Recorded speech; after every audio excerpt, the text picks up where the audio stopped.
Bonjour, bienvenue à Oyo, au Congo-Brazzaville, pour une interview exclusive avec le président de la République, Denis Sassou Nguesso. Monsieur le Président, merci de nous accueillir. C'est moi qui vous remercie, qui ai fait le déplacement jusqu'ici.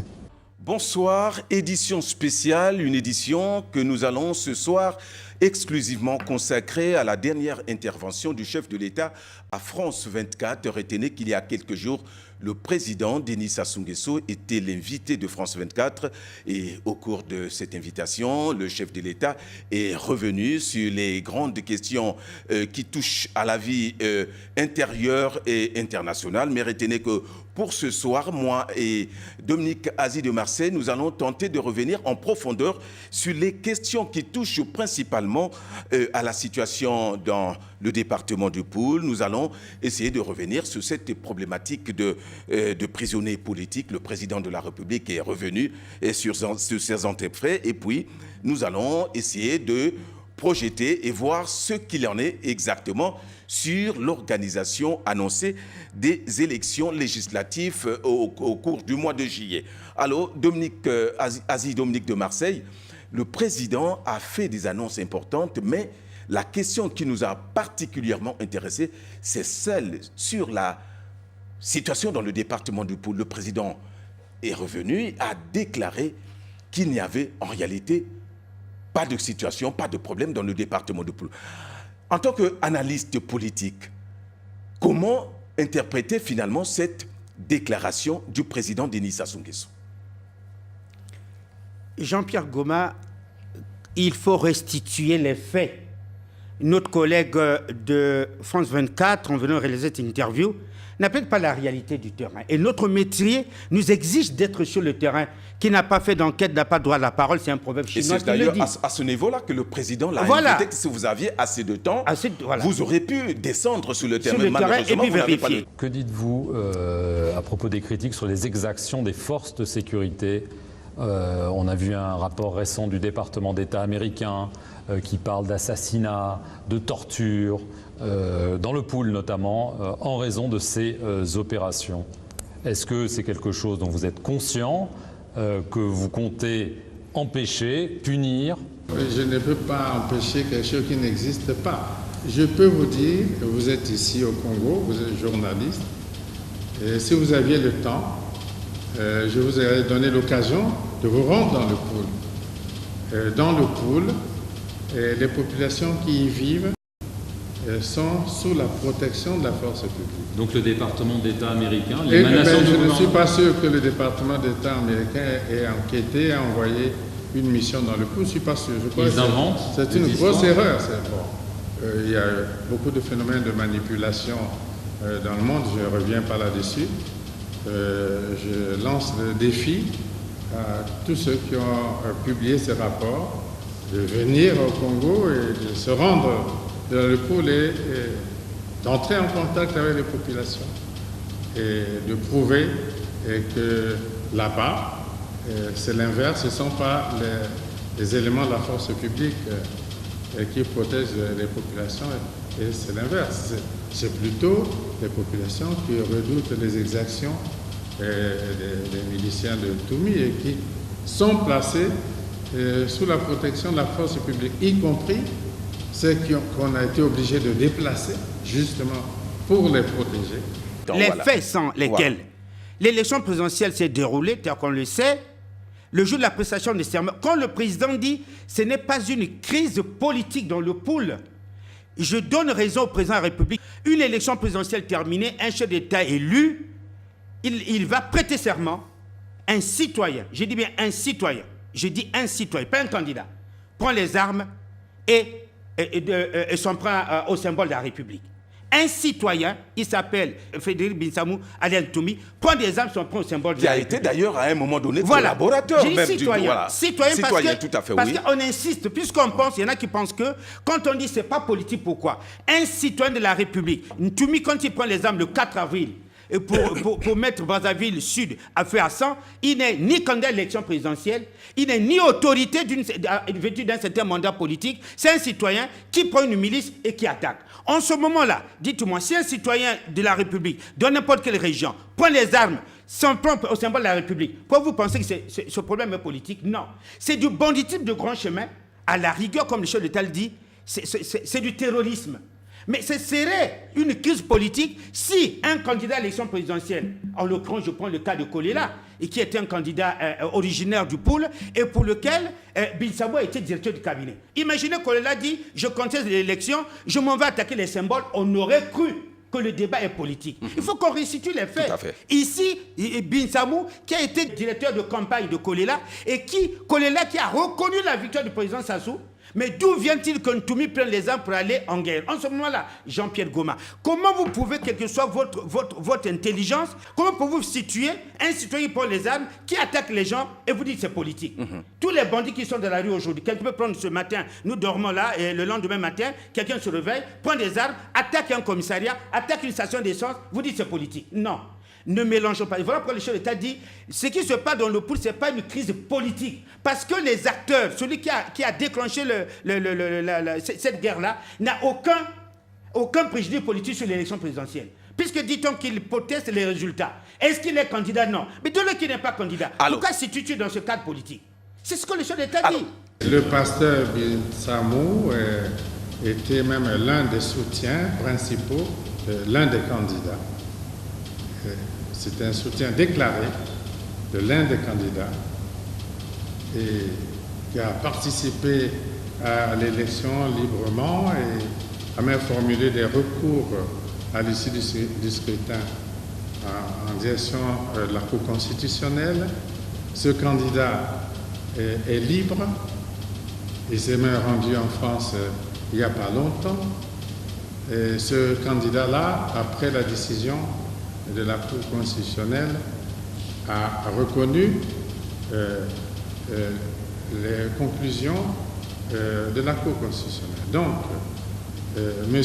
Bin Samou, qui s'est rendu coupable d'exactions graves sur les populations civiles, à Brazzaville comme à l'intérieur du Poul, et qui a détruit quand même de nombreux édifices publics et privés, et qui s'est retranché dans une partie du Poul pour échapper à la justice,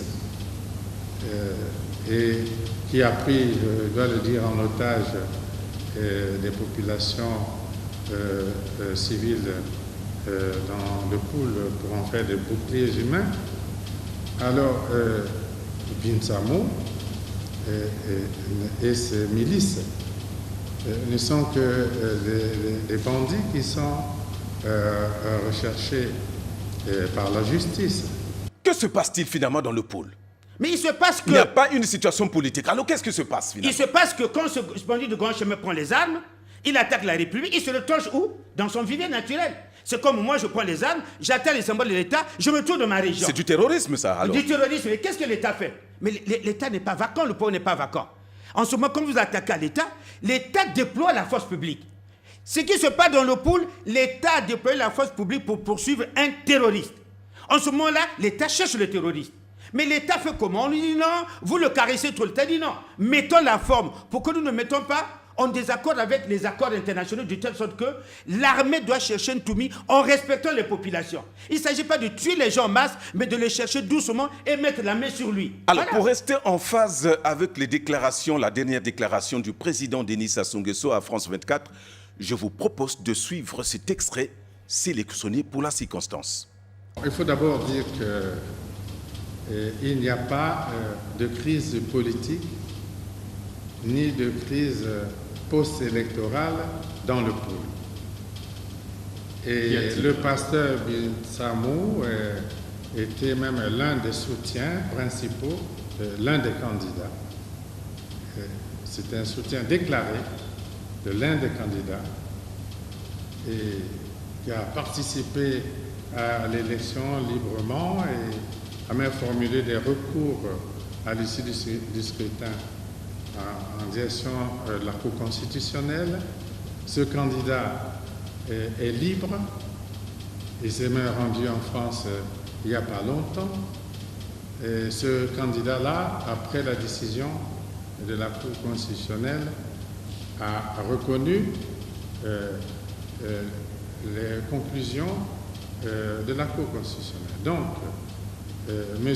Binsamo, qui s'est rendu coupable d'exactions graves sur les populations civiles, à Brazzaville comme à l'intérieur de Poul, et qui a détruit quand même de nombreux édifices publics et privés, et qui s'est retranché dans une partie du Poul pour échapper à la justice,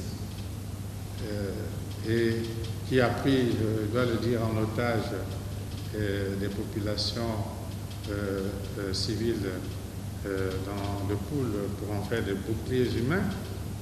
Alors, Binsamo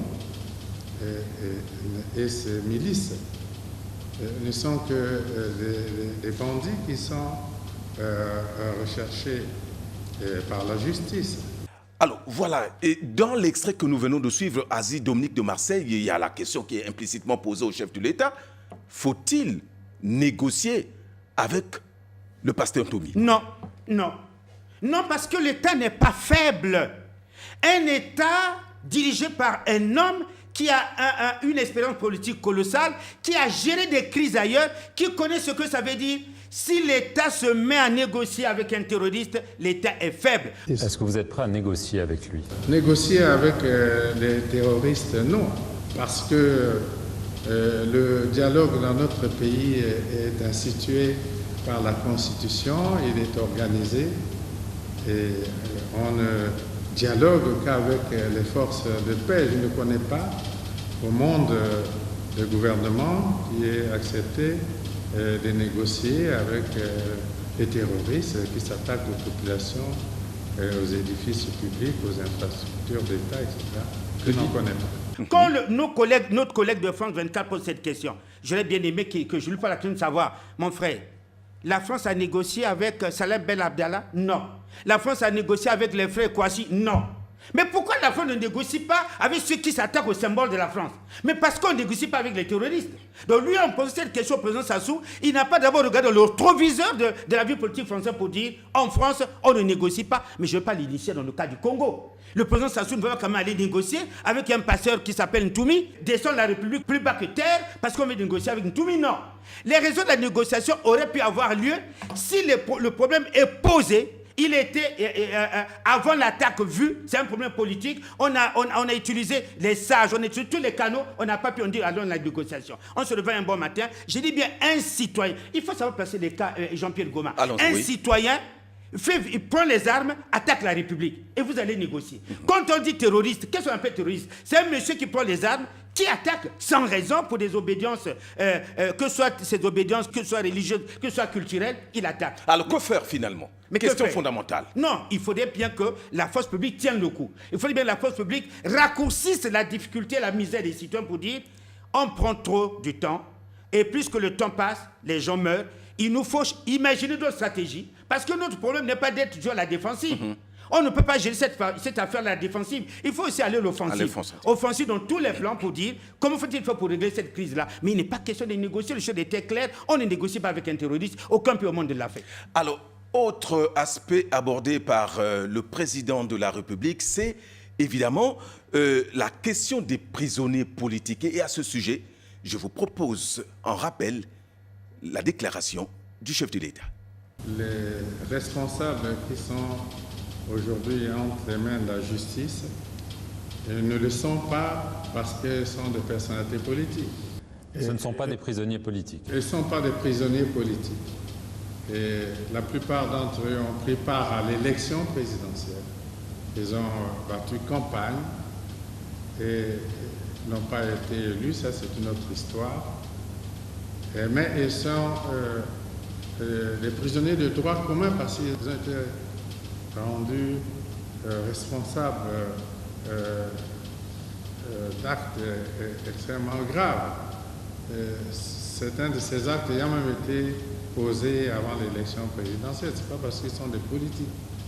Ils sont des responsables politiques, c'est vrai, mais ils ne sont pas là-bas parce qu'ils ont pris part à une élection. Parce que c'est l'impression que ça donne. Ah, ce n'est qu'une impression. Et quand même, quand il y a une trentaine de leaders politiques, l'Organisation des droits de l'homme qui sont derrière les barreaux. Il n'y a pas une trentaine de leaders politiques. Et ils sont peut-être 2 ou 3. Il n'y a pas de trentaine de leaders politiques. Donc il n'y a pas de chasse aux sorcières déguisée derrière. Mais tous les autres candidats à l'élection présidentielle, vous êtes ici au Congo, vous pouvez constater qu'ils sont libres. Alors, c'est vrai que la presse internationale glosse généralement sur l'existence des prisonniers politiques au Congo. On s'appuie sur 2 ou 3 qui sont en prison, mais qui, le président le dit dans l'extrait que nous venons de suivre, qui sont là peut-être pour des faits, mais qui ne sont pas directement liés à l'organisation de la présidentielle, de la dernière présidentielle. Ça aussi, ça nous ramène un peu dans ce qu'on appelle la diabolisation. Est-ce que nous sommes dans cette logique de diabolisation? Jean-Pierre Goma, j'ai aimé votre expression. La presse internationale glosse. Je dirais même qu'elle roucoule.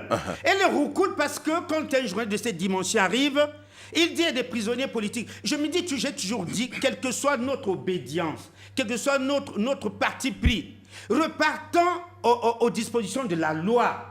Qu'est-ce qu'on appelle prisonnier politique? Vous n'avez pas dit qu'à mon frère de France 24 ne sait pas définir ce qu'on appelle prisonnier politique. J'ai toujours dit dans mes émissions, mes débats, est-ce que la politique à elle-même met les gens en prison? Non. Tout prisonnier est considéré comme un citoyen et qui a violé la règle de droit. Tout prisonnier est considéré comme un citoyen qui a tordu le cou à la règle de droit. Tout prisonnier est considéré comme un citoyen qui a mal à partir avec la règle de droit. Quel que soit votre statut politique, que vous soyez civil, politique, n'importe quelle situation, vous ne pouvez pas être au-dessus de la loi. Quand vous posez des actes répréhensibles par la loi, et quand on vous prend, même si vous êtes ministre, vous êtes président de la République, vous êtes n'importe quelle autorité, vous répondez devant la justice, non devant la politique. Mais alors, quand il parle de position politique, parce que ces hommes-là ont un mandat politique, notre collègue dit, c'est la chasse aux sorcières. Le président de la République est clair, dit non.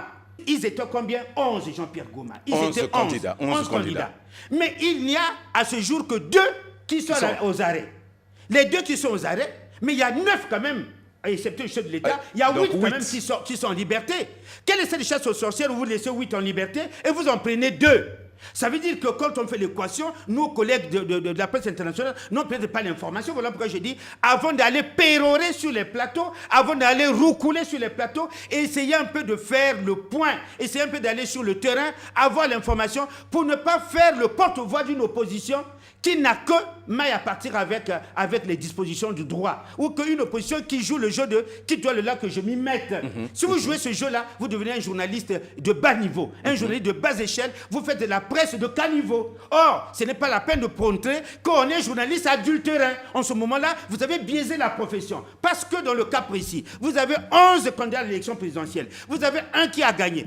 Les 10 ont perdu. Sur les 10 qui ont perdu, 2 sont en prison. Vous appelez ça chasse aux sorcières. On aurait pu arrêter les 8, on aurait pu les mettre en prison, on aurait pu leur faire le procès de ce que, parce qu'ils disent ils sont en prison parce qu'ils ont contesté l'élection. Mais non, ce n'est pas ça. Ils ont maille à partir avec la règle de droit. D'ailleurs, le chef d'État, je crois, le dit quand il reprend sur la question qu'on lui pose sur pourquoi est-ce que vous avez arrêté les communications. Je crois que cet extrait-là, on peut sur l'extrait sur l'arrêt de communication. À un certain moment, lorsque nous avons senti qu'à l'extérieur du Congo, des forces travaillaient pour créer des désordres dans notre pays, utiliser des éléments inconscients pour perturber la paix dans le pays, oui, le gouvernement avait décidé de suspendre pendant quelques jours certaines communications. Mais cela n'avait aucun rapport avec l'élection elle-même. Il y avait une vraie menace. Oui, menace, parce que nous avions quand même des éléments qui indiquaient que certains éléments mercenaires venus des pays étrangers étaient autour de notre pays et s'organisaient pour créer le désordre. Est-ce que vous pouvez être plus précis? On ne peut pas être plus précis puisque... Pourquoi? Vous dites des éléments mercenaires avec des soutiens de pays extérieurs. Vous savez de qui vous parlez, Monsieur le Président? Certainement, mais puisque une instruction est en cours au niveau de la justice. Le président de la République ne peut pas faire plus de commentaires que cela, parce qu'après toute séparation des pouvoirs, attendons plutôt les conclusions de l'instruction qui est en cours. Alors, Jean-Pierre Goma, vous voyez bien que on pose la question, vous avez arrêté les communications pour tricher tout et tout, dit non. Nous avons suspecté qu'il y a un coup, nous avons les informations, que dans des pays limitrophes, un coup est en train de se préparer pour venir déstabiliser le pouvoir à Brazzaville. Et nous avons pris des précautions. Et le journaliste pose la question de savoir si vous avez des preuves. Oui, à un certain moment, lorsque nous avons senti qu'à l'extérieur du Congo, des forces travaillaient pour créer des désordres dans notre pays, et utiliser des éléments inconscients pour perturber la paix dans le pays, oui, le gouvernement avait décidé de suspendre pendant quelques jours certaines communications. Mais cela n'avait aucun rapport avec l'élection elle-même. Il y avait une vraie menace. Oui, menace, parce que nous avions quand même des éléments qui indiquaient que certains éléments mercenaires venus des pays étrangers étaient autour de notre pays et s'organisaient pour créer le désordre. Est-ce que vous pouvez être plus précis? On ne peut pas être plus précis puisque... Pourquoi? Vous dites des éléments mercenaires avec des soutiens de pays extérieurs. Vous savez de qui vous parlez, Monsieur le Président? Certainement, mais puisque une instruction est en cours et au niveau de la justice, le président de la République ne peut pas faire plus de commentaires que cela, parce qu'après toute séparation des pouvoirs, attendons plutôt les conclusions de l'instruction qui est en cours. Si je comprends bien ce que vous dites qu'il y avait une volonté orchestrée depuis l'étranger à travers des mercenaires pour vous renverser. Établi, et nous aurons la possibilité de le prouver. Bientôt. J'espère. Bon, quand je me pose la question comme ça, moi, ça me gêne en tant que journaliste. Je me vois en train de dire à Macron, Macron, tu as affirmé ça, tu as des preuves? Non, c'est mesquin. Macron, c'est un chef d'État qui a les rouages de l'État dans ses mains, et qui a les services de renseignement dans ses mains, qui connaît la sécurité du pays. Et pour la question du chef, vous avez des preuves. Mais c'est mesquin. C'est même manque de considération pour celui qui parle. Un chef d'État, ce n'est pas un petit enfant. Alors, Azi, il y a aussi que... Il n'y a pas plus que 2 jours, nous avons également suivi, toujours dans ces mêmes médias, le fait que l'État aurait simplement et purement abandonné les populations déplacées du département du Poul. Alors que la preuve a été démontrée qu'il y a plus de 5 descentes humanitaires, des actions humanitaires organisées, menées par le gouvernement au profit des populations déplacées du département du Poul. Est-ce que tout cela dénote toujours de la même stratégie de désinformation? Jean-Pierre Goma, j'ai l'impression, c'est une impression, je peux avoir tort comme je peux avoir raison dans mon impression. J'ai comme l'impression qu'il y a un gros coup, il y a une campagne de diabolisation qui est montée contre le Congo. Mais Jean-Pierre Goma, les dossiers du Congo sont légion. On vous parle des biens mal acquis, on vous parle des disparus du beach, on vous parle d'une élection truquée, on vous parle des populations de poules qui sont abandonnées. Prenons cet aspect important qui est passé sur les médias dernièrement et qui nous met en colère, nous journalistes. Oh, j'ai toujours fait le reproche. Pourquoi nos amis ne font pas la profession? Jean-Pierre Goma, on ne peut pas être journaliste, arriver dans un pays, sans passer par les canaux officiels, vous trouvez une ONG qui vous amène sur le terrain et vous me faites une enquête. Cette enquête n'est pas contagieux parce que celui qui est avec vous, on ne sait pas quelle image vous prenez. Et si on peut contester cela, il faut toujours passer, vous venez, vous vous annoncez, on vous reçoit.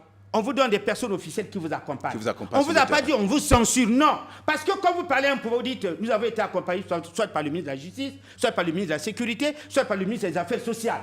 Ces autorités de la République sont témoins et vous filmez et quand vous diffusez, ce n'est pas contestable. Et pourtant, on l'a déjà fait. Mais quand vous rentrez par infraction, vous rentrez par intelligence, par des voies biscornues, par un labyrinthe tortueux aussi tortueux que la fable, et vous dites, voilà, on était dans le Poul, on a filmé, les populations du Poul sont abandonnées. Pourquoi on veut... Moi, je pose la question, pourquoi on rend ces populations du Poul victimes? Pourquoi cet esprit de victimisation des populations qui ne vous demandent pas de faire ce procès à leur place? Elles savent que là où il y a l'armée, nous allons pouvoir être protégés. Elles savent que les bandes armées sont en train de violer, de tuer, de les assassiner. Mais vous ne voyez pas. Est-ce que les yeux sont ailleurs? Et non, on a pris cette histoire, on a contourné le miroir, on a monté une face où c'est le pouvoir qui tue, c'est le pouvoir qui pille, c'est le pouvoir. Mais diable, Ntoumi est dans le pool comme un enfant de cœur. Ouais. Les ninjas sont dans le pool comme des enfants de cœur. Vous avez interrogé ces populations, ils disent que notre misère ici est causée par la force publique. Le jour où Ntoumi prend les armes, recule dans le pool. Mais le pool est en paix. Jean-Pierre Gouma, comme il rappelle, après l'élection présidentielle, le pool avait un problème. Non. Toutes les régions du pays étaient en paix. Mais dès que quelqu'un a pris les armes, pourquoi est-ce que... Moi, je dis, ce qui m'énerve, c'est que les gens trichent avec l'histoire. On a vu un rapport récent du département d'État américain qui parle d'assassinat, de torture, dans le pool notamment, en raison de ces opérations. Est-ce que c'est quelque chose dont vous êtes conscient, que vous comptez empêcher, punir? Je ne peux pas empêcher quelque chose qui n'existe pas. Je peux vous dire que vous êtes ici au Congo, vous êtes journaliste, et si vous aviez le temps, je vous aurais donné l'occasion de vous rendre dans le pool. Dans le pool, les populations qui y vivent sont sous la protection de la force publique. Donc le département d'État américain, Je ne suis pas sûr que le département d'État américain ait enquêté, ait envoyé une mission dans le pool. Je ne suis pas sûr. Je crois Ils inventent. C'est une grosse erreur. Il y a beaucoup de phénomènes de manipulation dans le monde, je ne reviens pas là-dessus. Je lance le défi à tous ceux qui ont publié ces rapports de venir au Congo et de se rendre dans le pool et d'entrer en contact avec les populations et de prouver que là-bas, c'est l'inverse, ce ne sont pas les éléments de la force publique qui protègent les populations et c'est l'inverse. C'est plutôt les populations qui redoutent les exactions des miliciens de Ntoumi et qui sont placés sous la protection de la force publique, y compris ceux qu'on a été obligés de déplacer justement pour les protéger et qui sont sous la protection du gouvernement, entretenus par le gouvernement avec les moyens dont nous pouvons disposer. Pourquoi nous trichons avec l'histoire? Pourquoi dire même pour nos besoins politiques, même si ce sont médias internationaux, est-ce qu'on peut pas repartir comment j'appelle ça, à l'origine du débat? Le débat, c'est lequel? Mais ce pays était en paix. Le président de la République a sillonné le pool avant l'élection. Les candidats battus la campagne dans le pool sans problème. Aujourd'hui, le pool devient un problème. Chaque fois, le pool. Comme Youlé est là, le pool n'est pas content. Comme Assamadebe est là, le pool n'est pas content. Quand Ngwabi est là, le pool n'est pas content. Quand Yombi est là, le pool n'est pas content. Quand Lissoube est là, guerre Nibo pool, le pool n'est pas content. Mais le pool sera content quand? Tout le monde marche sur le dos du pool, tout le monde parle au nom du pool, tout le monde réclame son adversité politique ou son opposition sur le dos du pool. Laissez les populations tranquilles. Ces populations du pool ont besoin d'un autre message et non du message de la victimisation. Alors, face donc à cette diabolisation, puisque ça fait partie des stratégies sur le plan international, face donc à cette manipulation informationnelle, qu'est-ce qu'il faut opposer? Quelle stratégie de com' il faut opposer à cela? Au lieu d'être toujours en position défensive, doit-on redéfinir finalement la stratégie de com' à ce niveau? Jean-Pierre sur Gouma, le plan intérieur. Jean-Pierre Gouma, je me suis de dire, je suis quand même, entre guillemets, un spécialiste en communication, Jean-Pierre.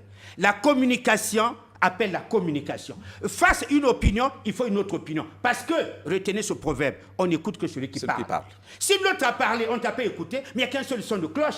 Et qui a entendu un seul son de cloche n'a entendu qu'un raisonnement. Du coup, le Congo, je suis désolé de l'interpeller sur la profession, le Congo a intérêt à soigner, vraiment à soigner sa communication. Ne restez pas à la défensive, allons-y à l'offensive. Qu'est-ce qu'on peut faire? Mais ça ne nous empêche pas d'avoir des journalistes qui partent du Congo pour aller faire des conférences, débats, dans d'autres chaînes de télévision, dans d'autres pays, dans d'autres milieux. Ça ne nous empêche pas de faire comme France 24, de débattre pour dire, nous sommes venus vous parler aujourd'hui de la situation au Congo. Des confrères qui peuvent nous recevoir. Ça coûte quoi au Congo de dire, un tel, vous êtes journaliste, nous vous envoyons à travers les plateaux africains, à travers les plateaux européens. Allez-y dans ces rédactions-là. Parlez un peu de la situation du pôle avec votre collègue. Parlons politique entre vous, journalistes, essayez d'échanger en respectant la profession. je pense que le Congo jouerait à l'offensive et non à la défensive. Nous sommes toujours assis, on vient taper. Un journaliste de France 24 qui quitte l'Europe, qui vient en Afrique, qui va au Yo, qui entoure le chef d'État, il a vu que le sujet pour lui est intéressant. Mais il peut être intéressant, le sens est négatif pour nous, le sens positif pour lui. Pourquoi il le fait? Il sait quel intérêt, c'est ce sujet important pour lui. Dès qu'il a eu le chef de l'État, il balance, il peut interpréter à sa manière les réponses du président de la République. À nous d'aller dans le fond. Un chef d'État donne des lignes, il ne donne pas des détails. À sa presse de reprendre et de donner des détails. Voilà pourquoi, sur cette affaire de coup d'État au niveau de la frontière, cette affaire était déjà révélée par le site internet 242 et qui a été, la plainte a été portée à Paris et Jean-Claude Cou est parti. Heureusement qu'il a gagné le procès. Jean-Pierre Gon, je vous dis une chose. Imaginez un peu que nos amis de portail zone 42 n'avaient pas gagné le procès. Mapingo qui porte plainte, il dit quoi? Les prisonniers qui sont à Brazzaville, ce n'est pas des prisonniers, c'est des gars qui sont rentrés en prison parce que Sassou ne supporte pas l'audience de ses opposants. C'est-à-dire pour Mapingo, le général Mokoko est tellement plus puissant que Sassou qu'il faut qu'il le mette en prison. Mapingo porte plainte à Paris. S'il avait gagné, on allait dire quoi? Ah, les Français ont dit le vrai droit. Mapingo a gagné le procès, du coup, il faudrait qu'on sorte de Mokoko puisque c'est la même affaire amenée à Paris. Mais malheureusement pour Mapingo, il a perdu le procès à Paris. Et comme Mapingo a perdu le procès à Paris, le même procès va avoir lieu ici, c'est facile avec Mokoko. Et que le tribunal du Congo condamne Mokoko. Paris a condamné Mapingo et que le Congo condamne Mokoko. Maintenant, où est la raison des opposants? Ceux qui ont applaudi Mapingo, ceux qui ont amené des Congolais à aller danser dans le tribunal de grande instance de Paris parce que j'ai fait partie des gens qui ont suivi ce procès, c'était la honte du pays. Mais voyez-vous comment un pays comme ça est vilipendé? La lettre du continent a écrit des pages et des pages sur cette affaire, pensant qu'elle avait raison, et le titre c'était « Mapingo attaque le pouvoir de Brazzaville ». Voyez-vous, c'est ce que j'appelle moi, il nous faut aussi aller à l'offensive. Ne restez pas à la défensive, sinon que nous allons toujours boire, et quand nous buvons, la coupe est pleine, elle finit par se renverser. Pour terminer notre édition spéciale, le dernier aspect, Asie Dominique de Marseille, les élections à venir. Élections législatives, locales et la presse. Et vous avez suivi nos amis de France 24 interroger le président de la République à ce sujet. Je vous propose de suivre cet extrait. Est-ce que les élections à venir que vous avez mentionnées, législatives, se dérouleront dans de meilleures conditions de transparence? On se souvient que l'élection présidentielle, par exemple, il y avait eu ce qu'on a appelé une sorte de blackout pendant quelques jours, qui avait fait en plus planer le doute. Est-ce que vous pouvez donner des garanties que cette fois-ci, une meilleure transparence sera assurée sur la préparation et le déroulement de ce scrutin? Vous parlez de blackout? Non. Je vous ai dit tout à l'heure que l'élection s'est déroulée de la manière la plus ouverte possible. Alors, le journaliste s'interroge déjà, Asie Dominique de Marseille, sur la crédibilité de cette élection. Déjà, avant même l'événement. Jean-Pierre Goma, je me demande toujours, le plan concerté pour diaboliser le Congo, il doit être monté dans des grandes officines. Quand le chef d'État met en cause la crédibilité du rapport du Congrès américain. Mais parce que les gens ne sont pas venus faire l'enquête au Congo. Ils reçoivent des rapports par Internet faits par des gens qui ne sont pas sur le terrain. Qui ne sont pas aussi sur le terrain. Et quand ils parlent de la crédibilité de l'élection, mais il faut qu'on comprenne que quand on fait une élection chez nous, toutes les parties sont représentées dans les bureaux de vote. À quel moment la tricherie s'effectue? Quand vous finissez, vous dépouillez. Contradictoire, vous signez le procès verbal. Le candidat, chaque candidat sait que non, dans ce bureau de vote, nous avons perdu ou nous avons gagné. En ce moment-là, il a le rapport. Avant même qu'on nous coupe les fameux réseaux sociaux. Mais chaque candidat a son représentant à ses rapports. Même si vous avez coupé les réseaux sociaux, lui, il a assisté au dépouillement. Il a signé contradictoire le procès verbal. Du coup, cette élection est crédible pour lui. Nous imaginons une forme de fraude qui se met en scène dans notre tête comme un véritable roman de science-fiction. Du coup, l'élection qui arrive est déjà entachée de suspicion avant même son organisation par nos amis de la presse internationale. Le président de la République l'a dit, quand on fait une élection, toutes les parties sont là en présence et peuvent décider, et peuvent regarder comment ça se fait, assis au dépouillement et signe le procès verbal. Mais en soi, la tricherie apparaît à quel moment? Puisque comme vous sortez avec vos résultats, vous pouvez le communiquer à votre tuteur. Et moi, je dis, l'élection qui arrive, mais on ne va pas inventer la roue. Elle va se faire comme elle fait. Nous n'allons pas céder à la pression extérieure, à la pression des lobbies financiers, à la pression des ONG qui se sont mis quelque part dans des grands pays pour vouloir diaboliser le Congo. Le Congo appartient aux Congolais. Nous sommes indépendants et libres d'organiser une élection. Et si nous avons besoin d'observateurs, un observateur c'est fait pour observer et non pour nous dicter sa loi. comme le cas où on a vu dans certains pays africains, les observateurs deviennent les propriétaires du pays, comme si on élit les députés, les sénateurs pour l'Union européenne ou pour la France. On les lit pour les Congolais et pour les besoins des Congolais, je suis désolé. Merci Dominique Azy de Marseille pour ce décryptage. Nous avons été heureux de vous proposer cette édition spéciale. Merci de nous avoir accordé votre précieux temps et merci d'avoir suivi donc ce programme spécial. Nous vous retrouverons prochainement sur d'autres questions. À très bientôt.